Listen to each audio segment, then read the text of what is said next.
Hello friends, सभी लोगों को नमस्ते, सत श्री अकाल, सलाम वालेकुम। मैं आप लोगों के लिए आज मैट्रिक्स पार्ट 2 लेके आया हूँ। जैसे कि अपन को पता है, अपन लोग मैट्रिक्स पार्ट 1 पहले के मेरे वीडियोस में रीड कर चुके हैं। अपन ने सारे टॉपिक्स क्लियर किए थे, अधिकांश उसमें अपन ने टाइप्स ऑफ मैट्रिक्स उसमें पूरा पढ़ लिया था। और आगे की जो भी मैट्रिक्स की रिलेटेड प्रॉब्लम्स होती हैं और जो भी डिटेल्स होती हैं वो इस पार्ट 2 में कवर हो जाएंगी। तो आप प्लीज़ इसको सब्सक्राइब कीजिए, चैनल को लाइक कीजिए और मेरे साथ जुड़े रहिए। ठीक है friends, this is our first topic, transpose of matrix. This is a matrix. There are 2 rows and 3 columns. So here we represent the order which is 2 into 3. Okay friends, transpose is represented by T. Okay, if we have told that transpose the matrix, transpose का मतलब होता है रो को column में change करना या फिर column को रो में चेंज करना। ओके फ्रेंड्स, ये चीज़ याद रखने वाली है कि अपन को रो को कॉलम में चेंज करना है या कॉलम को रो में चेंज करना है। ऐसा कभी मत करना कि रो को भी कॉलम में चेंज कर दो और कॉलम को भी रो में। तो इसका मतलब हो जाएगा कि कोई भी चेंज नहीं हुआ है, या तो इसको यूज़ करो या इसको यूज़ करो। ओके फ्रेंड्स, अब अपन इस मैट्रिक्स को ट्रांसपोज करके देखेंगे। तो अपन रो को कॉलम में चेंज कर रहे हैं, फर्स्ट इसको यूज़ कर रहे हैं, अपन इसको भी यूज़ कर सकते हैं।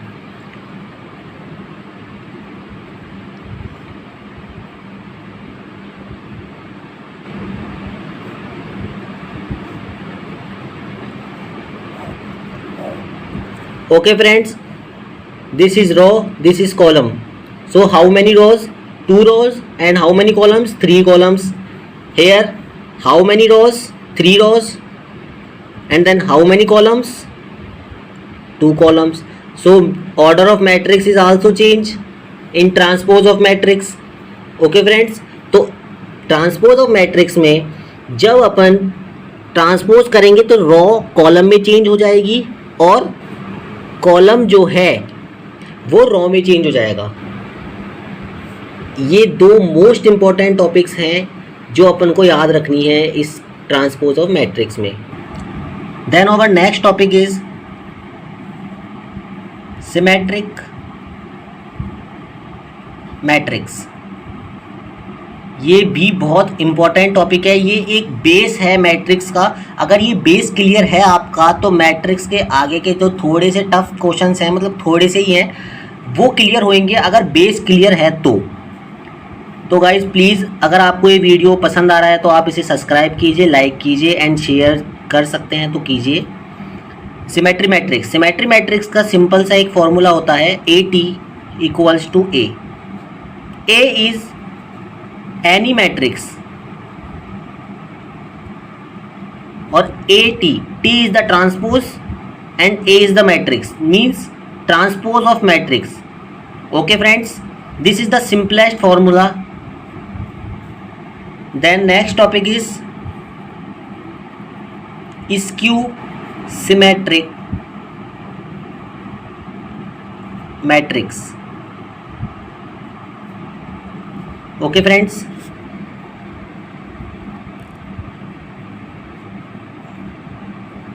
this is the formula of skew symmetry matrix. AT, T means transpose, A is matrix. Okay, the transpose of matrix is equal to the negative of matrix. ये क्वेश्चंस जो आते हैं सिमेट्री मैट्रिक्स और skew symmetry matrix के, वो ज़्यादातर proof वाले आते हैं जो 12th बोर्ड्स में होते हैं। जो अगर 11th में अगर आप पढ़ रहे हैं तो उनको पता होगा कि जो ये क्वेश्चंस बनेंगे इन पे वो सारे के सारे प्रूफ वाले ही बनते हैं। अगर अपन कंपटीशन एग्जाम्स की बात करें, JEE mains, NDA, BITSAT, VIT, comet के, SRM, JEE, ये जो बड़े बड़े एग्ज़ाम्स हैं, इंजीनियरिंग एग्ज़ाम्स हैं, उनमें ऐसे क्वेश्चन नहीं आते हैं कि आपको प्रूफ करना है या आपको कोई रिलेशन फाइंड करना है। वहाँ पे डायरेक्ट आपको रिलेशन नहीं पूछेगा, आपको घुमा के पूछा जाता है, जो कि 12th बोर्ड्स या फिर अदर बोर्ड्स में नहीं पूछते हैं।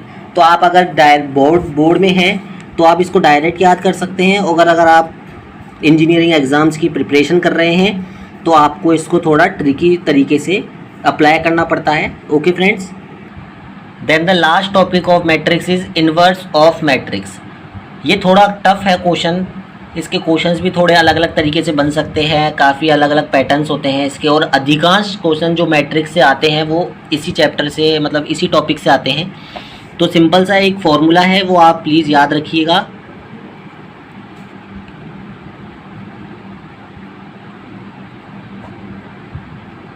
ये मोस्ट इम्पॉर्टेंट फॉर्मूला है ए इनवर्स याद करने का, मतलब इनवर्स ऑफ मैट्रिक्स याद करने का। ए इनवर्स इक्वल्स टू, ये होता है एडजॉइंट, ये है मैट्रिक्स और ये है मोड। मैं आपको बताता हूँ ये सब चीज़ें क्या होती हैं, कैसे सॉल्व की जाती हैं। ओके फ्रेंड्स, फर्स्टली ए अपन को कोई मैट्रिक्स गिवन है लाइक दिस, इसका ऑर्डर आपको बताइए, आप मेरे को चैट में बताइए इसका ऑर्डर होगा 2 × 2। ओके, अगर अपन को इसका मोड निकालना है किसी मैट्रिक्स का तो कैसे निकलता है, एक एलिमेंट को यूज़ कीजिए, देन इस पैटर्न से चलना है कि इस एलिमेंट के रॉ और इस एलिमेंट के कॉलम को कोई किसी को यूज़ नहीं करना है, बाकी जो बचा ये। ओके, फिर देन नेक्स्ट एलिमेंट एक रॉ का, फिर इस एलिमेंट का रॉ, इस एलिमेंट का कॉलम यूज़ होंगे, बाकी क्या बचा 0, तो इसका मोड आएगा 1। ओके फ्रेंड्स, ए मैट्रिक्स अपन ने ली थी 1 0 0 1। ओके, डायगोनल जो है, प्रिंसिपल डायगोनल है वो 1 है इसका ऑर्डर 2 × 2 था। अपन ने जब इसका ए मोड निकाला तो 1 आया है, अपन ने ए मोड निकाल लिया है 1। फिर उसके बाद अपना बनता है एडजॉइंट ए। एडजॉइंट ए कैसे निकलता है, इसका एक फॉर्मूला है जो आपको थोड़ा सा याद रखना पड़ेगा, पैटर्न है एक तरीके का। ओके फ्रेंड्स, तो अपन एक जो मैट्रिक्स सपोज की थी उसको यूज़ करेंगे। ऑर्डर किसी भी तरीके का हो सकता है, मैट्रिक्स का कितनी भी बड़ी हो सकती है, पैटर्न सेम रहता है। ये अपन को एक मैट्रिक्स दी है, इसका अपन एडजॉइंट निकालने की कोशिश करेंगे। ओके, इसका एडजॉइंट कैसे निकलेगा ये देखिए, ये है अपने पास A11, ये है A12, ये है A21, एक ये है A22। ओके फ्रेंड, अब आपको सबसे पहले इनका टोटल करना है। इनका टोटल अगर इवन आता है तो वहाँ अपन को पॉजिटिव मिलेगा, अगर अपना ऑड आता है तो वहाँ अपन को नेगेटिव मिलेगा। Means 1 1 means 2 is even, so positive sign का कोई आएगा। 1 2 is odd, so here we have negative sign. 2 1 is odd, means the addition of 2 1 is odd, मतलब 2 + 1 is 3 and which is odd, so why we use negative sign. 2 2, the addition of 2 2 is 4 which is even, so we have positive sign. Okay friend, the sign is important in adjoint of matrix, you must think that. Okay, and transpose इधर ज़रूर रखना है अपन को, क्योंकि जो अपने पास matrix बनती है एडजॉइंट के बाद, अपने पास ये जो अपन मैट्रिक्स को सॉल्व कर रहे हैं इसमें ट्रांसपोज करना पड़ेगा लास्ट में। ओके, तो अपन ने जैसे इसको यूज़ करा था, पहले फर्स्ट एलिमेंट को लीजिए, उसके रॉ में चलिए, कॉलम में चलिए, बाकी जो बचा है 1, ये 1। अब यहाँ पे ऐसे चलिए, इस यहाँ पे वाले एलिमेंट को सॉल्व कर रहे हैं तो इसमें ये मैट्रिक्स में 0 पे रॉ में चलिए, कॉलम में चलिए, बाकी बचा 0।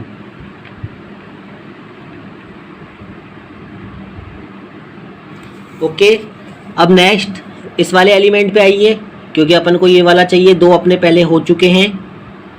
ये वाले पे आएंगे, इसमें कॉलम में चले, रॉ में चले, बाकी क्या बचा 0, so we have 0 here with negative sign, positive sign not consider.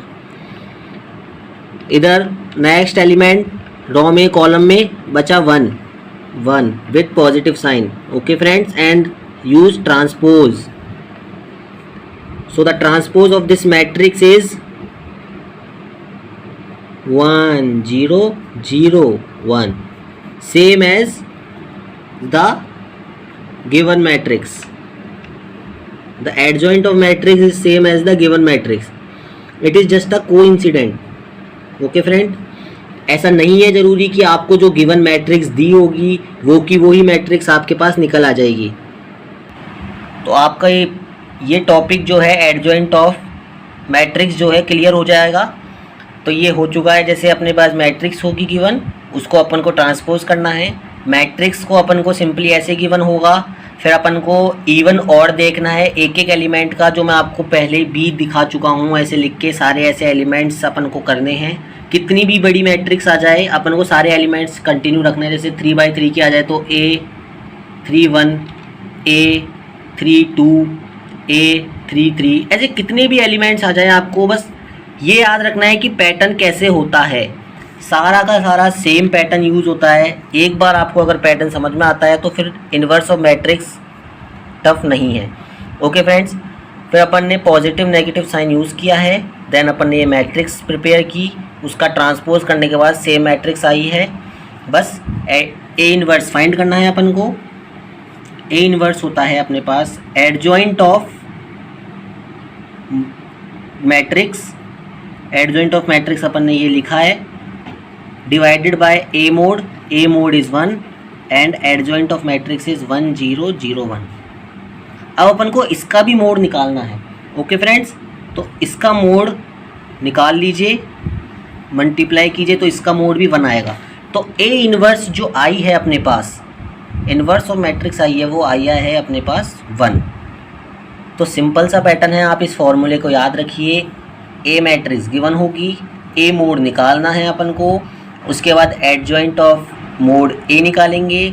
वो सारा पैटर्न ये रहा। इवन ऑड का मोस्ट इम्पॉर्टेंटली ध्यान रखना है, लास्ट में ट्रांसपोज भी रखना है। फिर अपने पास ये ऐसे फॉर्मूला बन के ये पैटर्न बन जाएगा। ओके फ्रेंड्स, सबसे पहली बात और सबसे इम्पॉर्टेंट, ए इन्वर्स अगर हो रहा है तो मैट्रिक्स क्या होगी, इनवर्टिबल। राइटिंग थोड़ी ख़राब है तो सॉरी दोस्तों। तो अगर मैट्रिक्स अगर अपनी ए इन्वर्स है तो इन्वर्टेबल मैट्रिक्स होगी। क्वेश्चंस में 12th में, जेई मेंस में, अगर अदर एग्ज़ाम्स में जो क्वेश्चन बोलता है वो ये बोलता है कि ए इन्वर्स अगर मैट्रिक्स का बन रहा है तो वो मैट्रिक्स क्या है, इन्वर्टेबल है नहीं है, क्या कैसा क्वेश्चन बनेगा।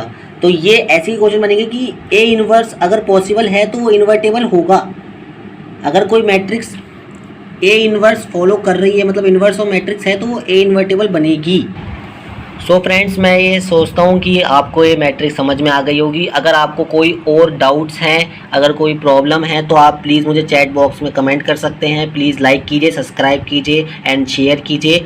मैं आपका दोस्त कुशाल पारिक फ्रॉम पारिक अकेडमी आपसे विदा लेता हूँ। जय हिंद, जय भारत।